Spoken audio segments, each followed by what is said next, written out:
페르시아어 이란학과에서 아이들 가르치고 있는 홍인자입니다. 예, 저는 포스터에 제 이력이 먼저 써 있네요. 저는 외국어대학교 이란어 페르시아과를 나왔고요. 석사를. 그리고 테헤란대학교에서 석사랑 박사를 하고 돌아왔습니다. 제 전공은 페르시아 고전 문학이에요.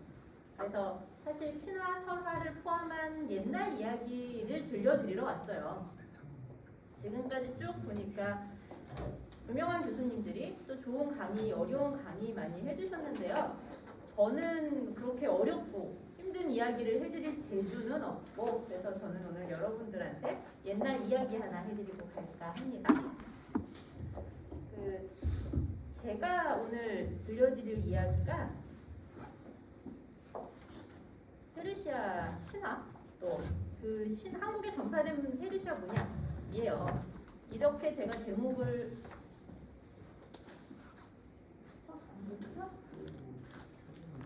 네. 목소리가 들리세요? 제가 그냥 할까요? 네네. 아, 이제 되네요. 네. 제가 준비해온 내용이 페르시아 신화, 또 한국에 전파된 페르시아 문양, 이렇게 저희 제목만 들려드리고 보여드리면 다들 궁금해하셔요. 이게 무슨 상관이 있느냐? 상관이 있습니다.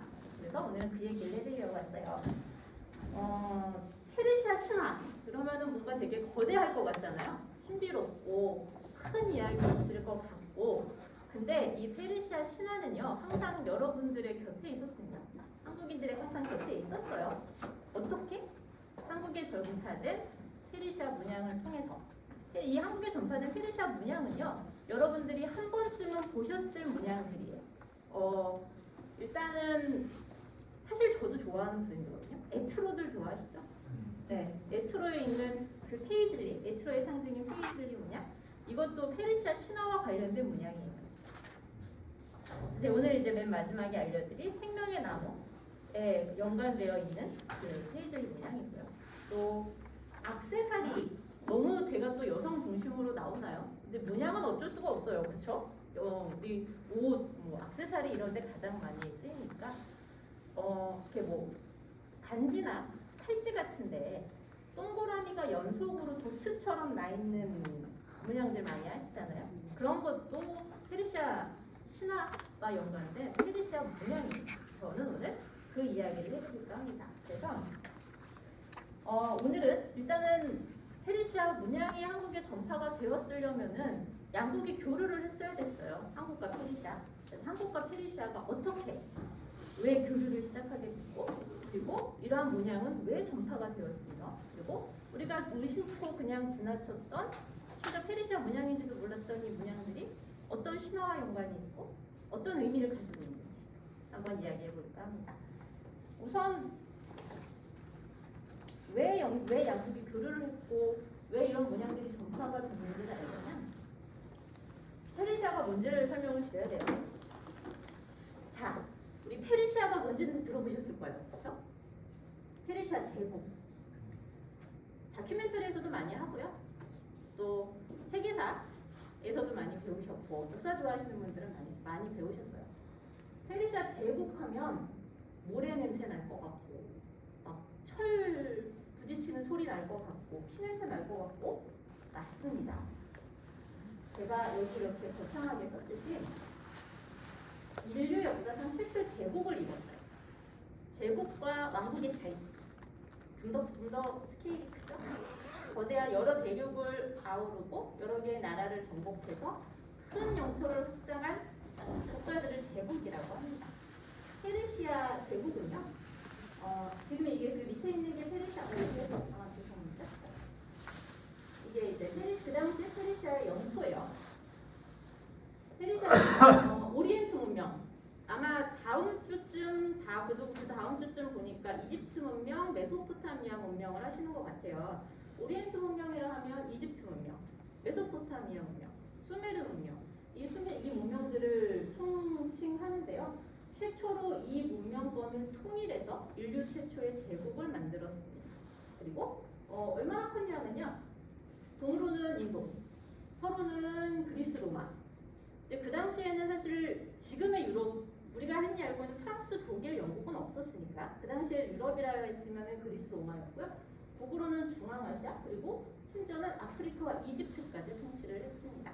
이렇게 큰 영토를 통치했던 인류 최초의 제국이지만 사실 페르시아 제국은 전 세계 역사상 세 번째로 큰 영토를 가졌어요. 그럼 이제 궁금하시죠? 첫 번째, 두 번째 누구냐? 자, 첫 번째 몽고 두 번째. 아쉽지만 몽고 두 번째, 첫 번째 알렉산더입니다. 근데 사실 알렉산더가 첫 번째인데 첫 번째면 페르시아가 억울해요. 왜냐하면 페르시아 제국을 멸망시키고 그 땅을 차지한 게 영토를 차지한 게 알렉산더예요. 그러다 보니까 알렉산더가 차지한 거의 대부분의 영토는 페르시아 제국의 영토였어요. 거기에 알렉산더가 추가로 정복해가지고 알렉산더가 1위가 됐습니다. 그리고 역시 몽고 두 번째 되게 잘 아셨는데 몽고도 페르시아를 침략했어요. 그래서 몽고의 영토에도 거의 대부분이 페르시아 제국의 영토였습니다. 자, 다른 데는 다 알겠지만 이집트 뜬금없죠. 이집트는 잘 아시겠지만 수천 년 이어진 지금까지도 있는 나라예요. 이 수천 년 동안 왕조가 많이 바뀌었는데요. 고대 페르시아 제국의 통치를 받았던 시기에는 이집트의 파피루스나 아니면은 석조물에 정말 읽지도 이집트 사람들도 못 읽는 이상한 이름이 나와요. 그때가 이 페르시아 제국의 왕들이 통치했을 때입니다. 이 페르시아 제국의 왕들은요, 자신들이 이집트를 통치했다는데 굉장히 자부심을 가졌어요. 그래서 모든 이집트의 기록에 나는 페르시아 제국의 왕 중의 왕이자 이집트의 파라오 누구다 라고 다 남겼어요. 그래서 뜬금없는 외국 이름이 등장하면 페르시아 왕조입니다. 자, 그러면은 이렇게 큰 제국, 인류 최초의 제국을 만든 페르시아인들 어디서 왔을까요? 오늘 수업이 신화 수업이기 때문에 제가 신화와 관련된 일단은 카더라도 하나 갖고 왔습니다. 사실 카더라가 제일 재밌어요. 왜 두 번째 때 그 학자들이 얘기하는, 저도 학자지만 재미없거든요. 저도 이런 거 되게 좋아하거든요. 야사, 비사. 자, 페르시아 제국의 첫 번째 왕조가 아케메네스 왕조인데 좀 이따 배우실 거예요. 근데 이 아케메네스 왕조의 제일 첫 번째, 제일 최초의 아케메네스의 사람 아케메네스라고 이름을 붙여줬습니다. 이 아케메네스는 그리스 영웅과 에디오피아 공주 안드로메다, 그 별 안드로메다 맞습니다. 안드로메다의 아들로 제우스의 손자래요. 그래서 스펙이 어마어마하죠. 누가 봐도 심하죠. 네, 이런 의견이 있어요. 의견이 있는데 벌써 제우스 나오고 그리스 신화 영웅 나오면은 이건 누가 봐도 그리스를 관점이죠. 고대 페르시아 또 이제 앞으로 들을 메소포타미아는요, 전쟁이 너무 많았어요. 그러다 보니까 유적, 문헌이 안 남았어요. 그래서 거의 대부분의 사료가 그리스입니다. 그래서 그리스는 모든 신화, 모든 내용을 자기들의 관점으로 해석을 해요. 그래서 해석이 된 최초의 페르시아인의 신화 역시 그리스의 관점이었죠. 하지만 연대가 안 맞아요. 최초의 아케메네스는 기원전 558년인데 이 내용이 쓰여진 연대는 기원전 330년이에요. 즉 가짜죠.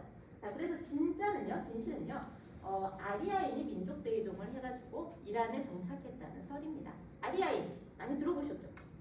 제일 유명하신 분이 좀 이런 얘기 말씀드리긴 그렇지만 아리아인 가장 대표적인 게 히틀러죠. 네, 히틀러와 페르시아인은 같은 민족입니다. 그래서 지금 이제 페르시아의 후손인 이란이죠. 이란에서 저는 공부를 했는데 이란 친구들이 이제 그 혈액암 같은 폐병의 유전자를 공유받기 위해서 전 세계 유전자를 검사를 했을 때 매치율 1위가 독일이었습니다. 그 정도로 같은 민족이고요. 자, 시베리아 근처에 기원전 4,000년 전에 시베리아 근처에 살았던 아리아인들은요, 기원전 4,000년이 지금 이제 앞으로 다시 온다고는 하지만 마지막 빙하기였대요. 그 빙하기에 목초지를 찾아 먹을 것을 찾아 내려오다가 중앙아시아까지 왔습니다. 중앙아시아에서 기원전 2000년도에 다시 갈려요. 그래서 유럽으로 들어간 아리안족이 있고요. 인도로 들어간 아리안족이 있고 이란 고원을 넘어서 온 아리안족이 지금 페르시아인들입니다. 이들은 이란 남부의 파르스, 제가 그냥 영어 발음으로 써서 파르스인데요. 사실 페르시아 실제 페르시아 발음은 퍼예요. 퍼르스. 퍼르스 지역에 정착했습니다. 이렇게 정착한 퍼르스인들은 자신들을 퍼르시연이라고 했어요. 근데 왜 페르시안이 됐냐? 역시 그리스의 영향입니다. 그냥 자기들이 편한 발음으로 했고 그렇게 기록을 남기다 보니까 억울하지만 페르시안이 됐습니다. 이런 페르시아인들이 이렇게 공업 아리아인 중에 일부가 이란에 들어와서 파르스의 남부 지방에 정착을 해서 페르시아인이 됐고요. 이 페르시아인들이 최초의 제국을 건설했습니다. 자, 계속 제가 말씀을 드렸어요. 아케메네스 왕조 기원전 558년부터 530년까지 페르시아 제국이라고 하면은 보통 하나의 왕조라고 생각하시는 분들이 꽤 있으세요. 근데 페르시아 제국은요 4개의 왕조였어요. 그 중에서 첫 번째 왕조 아케메네스 왕조예요. 제가 이렇게 뭐 쭉 설명을 해놓고요. 그리고 이 사진 잘 나왔죠? 실제 가보시면 더 멋있어요. 그래서 시간적 여유가 사실 좀 있으셔야 돼요. 너무 멀거든요. 메소포타미아 쪽이 중동이. 근데 시간 여유가 있으실 때 저는 이집트, 터키, 이란, 페르시아는 꼭 추천드려요. 이 아케메네스 왕조 그리고 페르시아 왕조의 수도였던 수사에 있는 그들의 왕궁입니다. 페르세폴리스라고 하고요. 역시 그리스인들이 붙여준 이름입니다. 페르시아인들이 사는 도시에서 페르세폴리스입니다. 아케메네스 왕조, 페르세폴리스는 너무 어려워요. 근데 제가 계속 말씀드렸죠? 페르시아 신화와 페르시아는 여러분들의 곁에 있어요. 곁에 있었고. 당근. 나 지금 야심차게 준비했는데 웃어주셔야 되는데. 당신 근처에 당근. 왜 당근이냐? 자, 기독교. 없어요? 기독교. 왜 이렇게 또 수줍어 하세요? 기독교. 구약 공부하신 분. 자, 그런 거 아셔야 돼요. 제가 퀴즈 낼게요. 제가 퀴즈 낼까봐 이미 걱정을 하셨구나. 아케메네스 왕조 수산궁, 에스더. 네, 이제 그러면은 여기까지 오셨으면은 그 다음 질문은 잘 대답을 하실 거라고 제가 믿고 다음 슬라이드 넘어갈게요. 어쨌든 지금 답이 나왔어요. 이 페르세폴리스가 위치한 곳이 수사고요. 그 여러분들이 구약에서 보셨던 수산궁이 있습니다. 이란은 아이러니하긴 해요. 지금 어쨌든 유대인이랑 가장 사이가 안 좋은 나라이지만 구약의 무대예요. 그래서 성지 순례를 굉장히 많이 해요. 에스더 무덤 이란에 페르시아 무대 페르시아 수산궁 당연히 지금 보시고 있고요.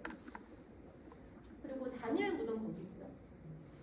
그 외에도 구약에서 생성하시는 모든 배경이 이란에 있습니다. 자, 그럼 그 다음 퀴즈. 제가 잘못 눌렀나? 자, 아케메네스 왕조의 첫 번째 왕이에요. 키루스 대제라고 했는데 제가 어쨌든 옆에다가 깨알같이 힌트는 드렸어요.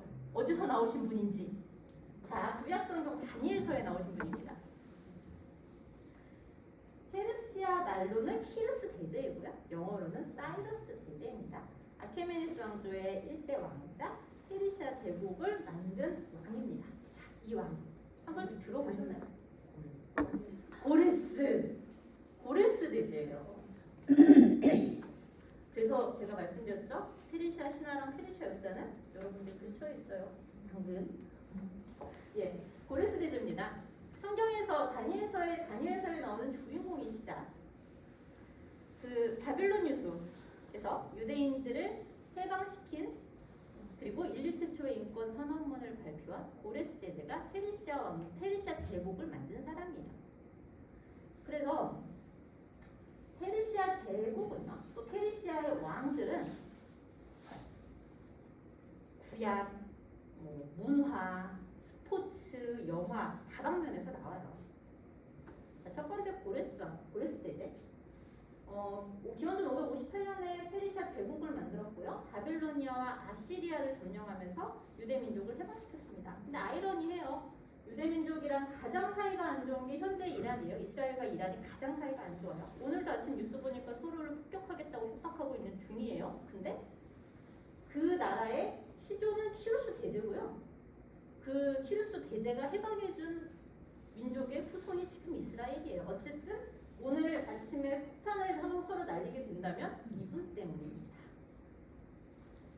다음.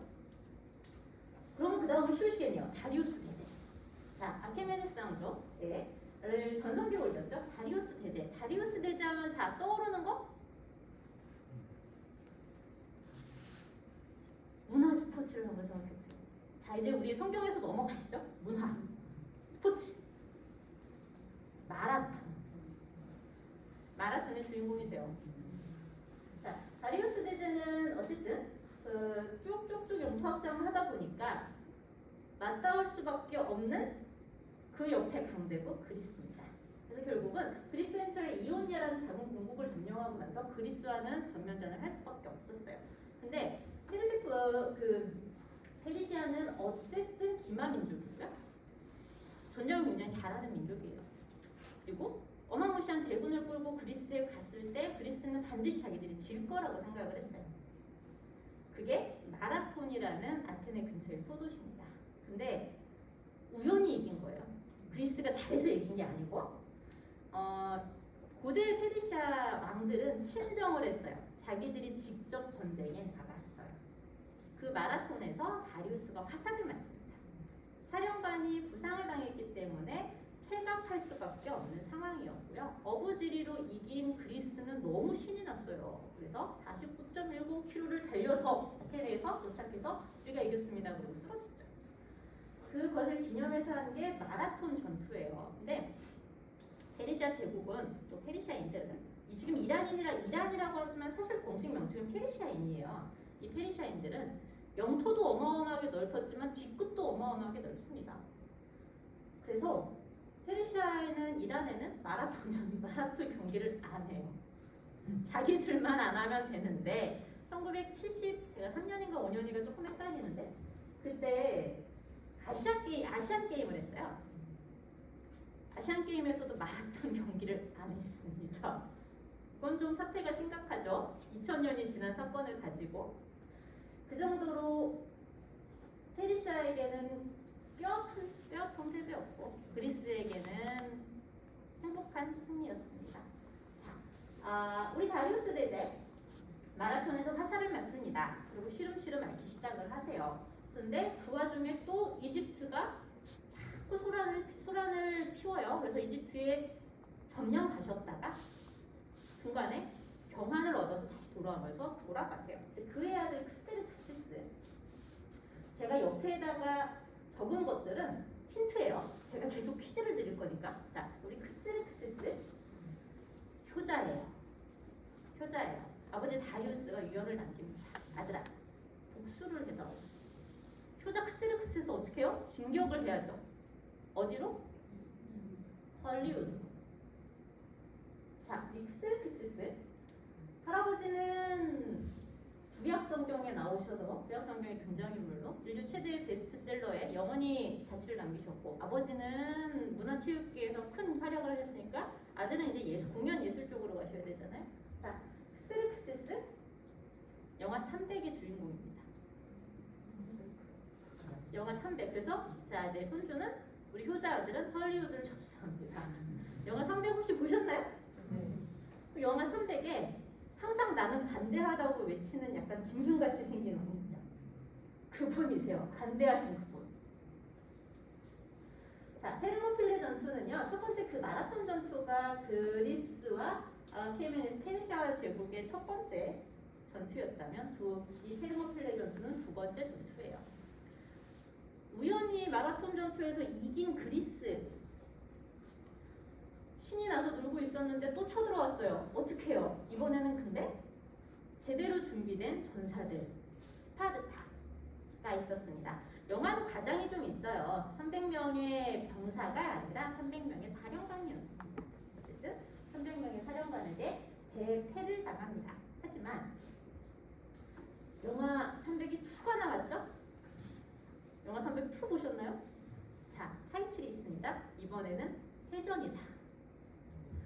자, 아케메네스 왕조는요 전쟁의 패배의 원인이 우리가 육지전에서 좀 약한가? 그러면 이번에는 해전이다. 그래서 영화 302가 나왔습니다. 살라미스 해전이라는 세 번째 전투에서도 그리스한테 패합니다. 그러면서 기울기 시작하죠. 그 기울기 시작할 때 그리스에서는 불세출의 영웅이 나와요. 누구? 알렉산더.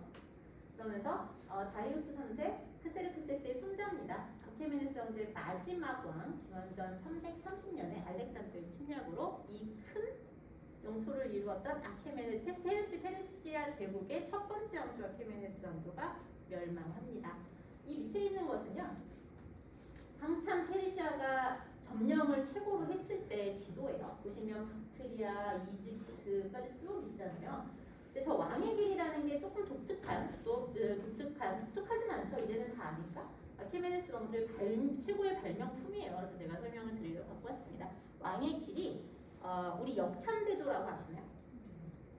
사극에 보면은 말을 막 뛰잖아요. 그리고 갈고 25km마다 말을 갈 수 있게 해서 소식을 빨리 전하게 했던 그 제도를 역참제도라고 하잖아요.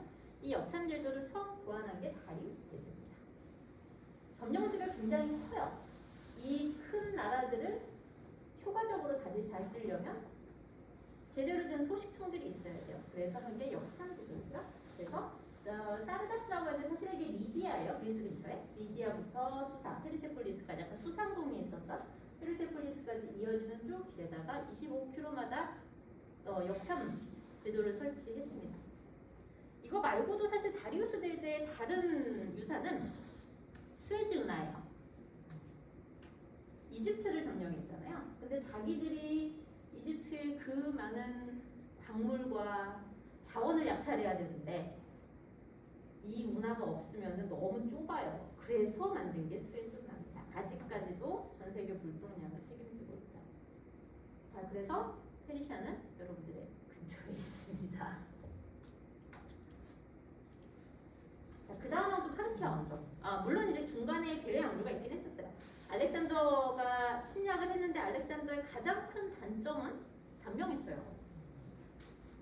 단명하면서 후계자가 없었어요. 그래서 휘하의 3명의 장군이 알렉산더의 영토를 쪼개서 다스렸는데 그 중에 하나 페니시아를 셀레우쿠스 장군이 37년밖에 못 다스렸어요. 그리고 나서 누구? 파르티아한테 깨집니다. 그러면서 영토를 뺏겨요. 근데 이 파르티아 왕조는요, 제가 첫 번째 쓴 걸로 보시면 아시겠지만 페르시아족은 아닙니다. 스키타인. 사실은 비슷해요. 흉노족 이쪽에는. 네. 그분들이 세운 왕조고요. 오래 다스렸지만 그 유목민이 세운 왕조이기 때문에 유물이 없어요. 문헌도 없고. 근데 또 제가 남의 나라 왕조에 뜬금없이 어서만이 국사책에서 보셨던 거예요. 왜 이렇게 됐을까요? 어서만이 국사책에서 보셨던 게 나와요. 그렇죠? 고구려 벽화가 나와요. 뜬금없이. 오늘 되게 뜬금없는 거 많이 들으시고 가시죠? 자, 뜬금없이 고구려 벽화가 나옵니다. 뜬금없이 고구려 벽화가 나오는 이유는요, 저 고구려 벽화의 디도라 활쏘기라고 해요. 우리나라 말로 풀으면 저 디도라 활쏘기의 공식 명칭이 뭔지 아세요? 여기까지는 제가 잘 아나요? 더? 너무 잘 아시고 아까 조교가 그러는데 깊은 질문을 많이 해주셔서 제가 사실 지금 좀 많이 쫄았거든요. 저는 이걸로 먹고 사는데 미천이 떨어질까봐 아직까지는 제가 우세합니다. 자, 디도라 활쏘기의 기술을 파르티안 샷이라고 합니다. 네, 파르티아 왕조에서 처음 생겨났어요. 파르티아 왕조는요, 궁술 기마술이에요. 그래서 빠른 속도로 진격하면서 점령하기 위해서 개발한 기술입니다. 고구려 벽화에 뜬금없이 파르티안 샷이 나온 이유에 대해서는 여러 설이 있어요. 제가 이제 조금 이따가 이제 설명을 해줘야 되고 오늘의 주제인데, 페르시아와 한반도는 항상 2000년 동안 우정이라고 얘기를 해요. 2000년 동안 교류를 했다는 소리예요. 근데 이 2000년을 사산 왕조, 이 다음 이제 페르시아 왕조의 마지막 왕조부터라고 보시는 분들이 거의 대부분이에요. 왜냐하면 그때부터 문헌이 있어요. 근데 일부 학자들은 그 이전, 바로 이전 왕조인 파르티아부터 교류를 했을 것이다. 왜냐하면 파르티아와 관련된 벽화들이 좀 남아있어요. 이거 말고 제가 가지고 오진 않았는데 사신도나 아니면 이런 것들이 좀 있어요. 근데 아직까지는 우리가 그 유물들과 문헌이 남아있을지라도 볼 수가 없어요. 왜냐하면 북한에 있어요. 고구려거든요. 파르티아 왕조 시대 때는 아직 신라가 삼국 통일을 하기 전입니다.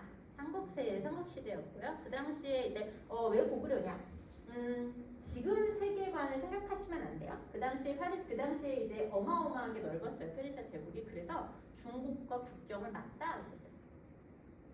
지금 이제 아프가니스탄까지가 이란 영토, 페르시아 영토였거든요. 그래서 신장 위구르, 지금의 신장 위구르잖아요. 거기는 아직까지 페르시아어를 씁니다. 일부 지역은. 그 지역과 국경이 맞닿아 있었기 때문에 중국과는 교류가 빈번했어요. 그래서 중국과 비교 없이 교류를 했던 고구려를 통해서 아마 페르시아 유물이 문명이 들어왔을 것이다라고 주장하시는 분들이 있는데 그 카도라와 논문의 차이 자료가 있느냐? 아직까지는 저희가 자료가 없어서 입증을 못하고 있습니다. 곧 입증해내겠습니다. 자, 그 다음 왕조 사산왕조입니다. 사산왕조는 다시 페르시아 왕조예요. 그리고 불행하게도 페르시아 제국의 마지막 왕조입니다. 기원은 330년, 251년까지고요. 이제 오늘 사실 주인공이에요. 오늘 주제의 주인공이에요. 제가 참 장황하게 20분에 걸쳐서 장황하게 설명을 했지만 이제야 주인공이 나왔습니다. 이 전의 왕조들이 그리스와 대립을 했다면 사산왕조는 로마 비잔틴과 대립을 했습니다. 근데 조상님들보다는 뛰어나셨던 것 같아요. 로마를 점령을 해서 로마 황제를 데려다가 이게 지금 로마 황제 발레리우스와 그 무릎 꿇고 있는 발레리우스와 그를 잡아온 셔프로 1세입니다. 페르시아까지 끌고 와서 굳이 이 구조를 해서 영원히 박제했습니다. 이게 지금 사진상으로만 이렇게 되게 작게 나와 있는데 엄청 커요. 계곡 하나에 크게 계곡 하나에 페르시아가 볼 게 많아요. 나중에 한번 꼭 시간 되시면 그 계곡 하나에 탁 해서 영원히 박제를 시켰어요. 2000년이 넘는 세월 동안 저분은 무릎 꿇고 저러고 계십니다. 그렇게 페르시아의 영광을 보여줬고요. 자, 이렇게 시작했던 샤프르 1세가 이제 이끌었던 사산 왕조는 코스로 1세 때 전성기를 맞이합니다. 자, 이제 모든 물자는 페르시아로라고 제가 조금 자극적이게 타이틀을 뽑았어요. 그 이유는요. 여기서 또 퀴즈. 우리 또 중동하면 교류하면 제일 먼저 떠오르는 길 하나 있죠. 실크로드. 자, 실크로드는 노선이 하나가 아니에요. 초원길이 있고요. 사막길이 있고요. 바닷길이 있습니다. 그 바닷길을 지배했던 게 페르시아입니다. 이 코스로 1세가 즉위했던 531년 기원 후 6세기에는요. 중국이 자꾸 위진남북조로 싸우고 있었고 다른 나라들이 육로를 방해했어요. 그러다 보니까 페르시아가 개척한 게 이 바닷길입니다. 바닷길을 접수했고요. 그리고 조세제도를 개혁했고 인도양까지 무선을 확장했으니 당연히 모든 물자는 페르시아로 모이고요. 또 페르시아의 모든 물자는 전 세계로 뻗어나갔습니다. 그 중에 하나가 이거 어머니 보셨죠? 한옥마을 가시면 항상 보세요. 기와에. 그리고 불교 사찰가도 항상 보시고요. 또 심지어는 경주 같은 데는 요새는 아예 그냥 고도 블록도 이렇게 만들어 주시더라고요. 자, 이게 오늘 제가 준비한 페르시아 문양입니다. 이 안에 정말 많은 신화가 들어있어요. 페르시아 신화. 상상도 못하셨죠? 이게 페르시아 신화와 관련됐을 거라고. 저는 이 얘기를 해드릴 거고요. 그래서 페르시아 문화를 예술을 부흥시켰고 모든 물자가 바닷길을 통해서 페르시아에 모였듯이 페르시아의 모든 예술은 해외로 나갔습니다. 그 중에 하나가 한국 일본이에요. 한국 일본의 전파가 물이 전파됐을 뿐이 아니라 예술 또 문화도 전파가 되었어요. 근데 사실 그 천일여와 아라비안 나이트는 수천 년 동안 구전되어 왔던 아리아인들의 신화예요. 근데 그걸 이제 모아서 책으로 만든 게 페르시아 사사왕조입니다. 아라비안 나이트, 최나청어로 아라비안 나이트 초리라를 편찬했고요. 그리고 우리가 많이 들어보셨던 또 오늘 이 신화와 관련된 조로아스터교, 미트라교, 마니교의 사상을 중국과 일본과 한국에 전파한 왕조이기도 합니다. 하지만 이런 왕조는요, 불행히도 7세기 아랍 쪽의 침략으로 멸망을 해서 지금까지 이란이 계속 이민족의 지배를 받고 있습니다. 자, 신라와 페르시아, 제가 말씀드렸죠? 2000년 동안 교류를 했다고. 2000년 동안 교류를 했다고 하는 거는 제가 그냥 드리는 말씀은 아니고요.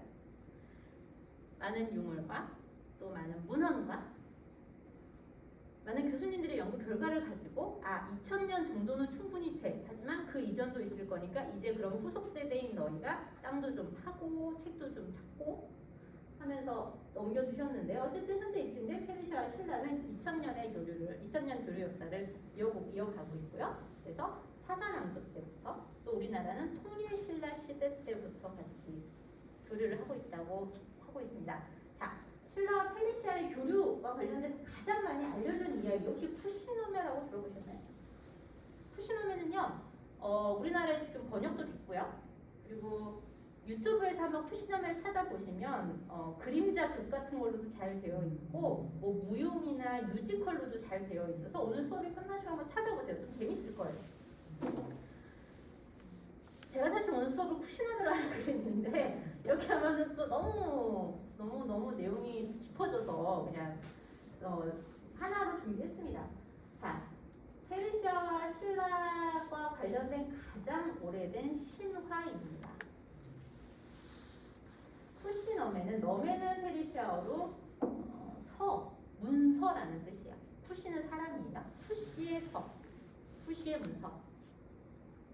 사사왕조 시기에 전승된 신화인데 사사왕조 시대에 전승됐기 때문에 이 통일신라 전후의 이야기가 굉장히 많아요. 정말 재밌는 게요. 이란에서 페르시아에서 출판된 책인데 이게 사실 서사시거든요. 그 서사시 아시죠? 엄청 긴 시들. 그 서사시에 1219절 중에서 3000절이 신라랑 관련된 내용이에요. 그리고 아예 신라라고 딱 나와요. 신라. 구성이 소용서랑 되게 비슷해요.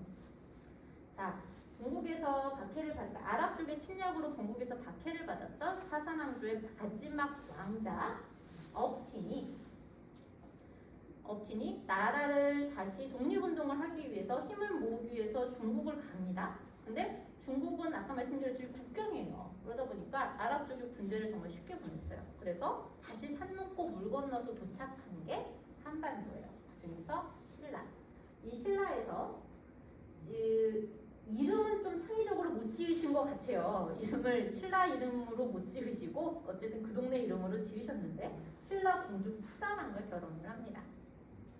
신라 공주 푸사랑과 결혼을 해서 아들인 페레이둔을 낳고요. 이 페레이둔이 신라 왕의 조력을 받아서 다시 페르시아 고국으로 돌아가서 점령군을 무찌르고 왕조를 다시 세운다라는 아름다운 이야기예요. 여기서 보시면은 물론 이제 그 3000절 이사 이제 신라와 관련된 내용 중에서는 이게 진짜 신라야라고 싶은 내용들도 되게 많아요. 근데 그거는 이 작가가 아무래도 와보시진 않은 것 같아요. 신라라는 나라가 있다, 한반도가 있다라는 한반도는 또 신라는 황금의 섬이라고 해서 페르시아의 신화 설화에 굉장히 많이 등장을 해요. 동쪽 끝에 중국 옆에 황금이 많고 날씨가 좋고 여자가 이쁘다는 약간 조금 네, 그래서 여자가 이쁘고 살기가 좋은 곳이 있다라는 것은 수천 년 동안 구전되었던 신화예요. 근데 그것을 이 작가가 서사시 형태를 엮다 보니까 자기가 와보지 않아서 문화가 조금 틀리긴 하지만 어쨌든 신라라고 정확히 있고 또 위도 경도를 정확히 찍은 걸로 봐서는 아마 제 문서로 또 책으로 출판된 최초의 신화가 아닐까라고 이야기를 합니다. 자, 신화가 있어요. 하지만 신화만 가지고 양국이 2000년 동안 교류했다라고 하기는 좀 그렇죠. 우리 학자인데 학자이고자 합니다. 그래서 저희는 문서에서 찾았습니다. 페르시아 문헌 9세기 이후 편찬된 역사서와 지리서에 신라라는 정확한 명칭이 등장합니다. 왕조가 멸망하고 아랍 쪽이 침략을 한 다음에 2세기 동안은 침묵의 2세기라고 해요. 모든 문서가 파괴되고 도서관이 불타고 하지만 아랍 쪽이 다시 아랍 쪽이 좀 유화 정책을 쓰면서 다시 역사서도 편찬하고 잃어버렸던 책들도 모아요. 그러면서 이제 본격적으로 그리고 이제 그리스에서 또 로마에서 제대로 된 서양식 지리관이 등장을 하면서 지휘서가 처음 역사서가 나옵니다. 그러면서 자기들이 알고 있었던 지식들, 지리에 대한 지식들을 지리서에다 표현을 해요. 그 중에서 동쪽 끝에 섬, 그리고 중국과는 육로, 세로로 서로 맞닿아 있는 곳 신라. 되게 신기해요. 진짜 딱 페르시아어로 신라라고 써요. 신라가 등장을 합니다. 그러면서 그동안 신화와 설화의 영역이었던 동아시아, 특히 우리나라 신라가 드디어 문서에 등장을 합니다. 가장 대표적인 것은 이본 고르더스베, 솔레이몬이라고 했는데 이분 고르더스베는 지리학자예요. 이 사람은 듣기만 했어요. 근데 솔레이몬이라는 분은 무역상이에요. 그러다 보니까 중국, 아마도 한국도 신라도 다녀가신 것 같아요. 그래서 거기서 있었던 불교에 관한 얘기도 나오고요. 제법 재밌는 이야기가 많이 나오는데 근데 불행히도 아직 저희가 번역을 못했어요. 하고 있습니다. 자, 이렇게 페르시아 문화 속에 신라는 말씀드린 것처럼 정확한 위치를 표기가 되어 있어요. 위도 경도가 지금이랑 거의 유사합니다. 지도가 좀 있으면 제가 보여드릴 건데 그리고 중국과는 육로와 회로를 왕래하는 반도라는 표현을 통해서 신라의 정확한 위치라고 일단 우리가 추정을 하고 있고요. 해양 실크로드가 이렇게까지 올 수 있었던 이유는 아까 설명드린 것처럼 해양 실크로드. 그래서 배를 타고 왔을 것이다. 그리고 그 당시에 또 우리나라 신라방이라 그래서 그 근처에 중국과 그 사이에 무역을 할 수 있는 유충지를 하나 만들었어요. 그래서 배를 타고 와서 신라방과 교역을 하면서 신라에 관한 이야기를 듣지 않았을까라는 가설을 지금 세고 연구하고 있습니다. 그래서 역사서 지필서를 학자들이 발견을 하면서 지금도 사실 계속 발굴 중이에요. 해석을 하고 있고요. 그러면서 이 신라라는 나라가 신화 속에만 있었던 전설 속의 나라가 아니라 실제 존재했던 나라였고 또 그 나라와 교역을 했음을 입증을 하고 있습니다. 자, 이게 그 신라를 표시한 지도인데요. 이거는 제가 그냥 여러분들 보시기 편하라고 칼라를 갖고 왔고 이제 이 말고도 지도가 쭉 있는데 거기에 이제 페르시아어로 위도 경도 본초 좌우서까지 적어가지고 그려가지고 있는데 되게 유사했습니다. 자, 그러면 이제 우리 페르시아 문헌, 이제 문헌 신화 말고 아까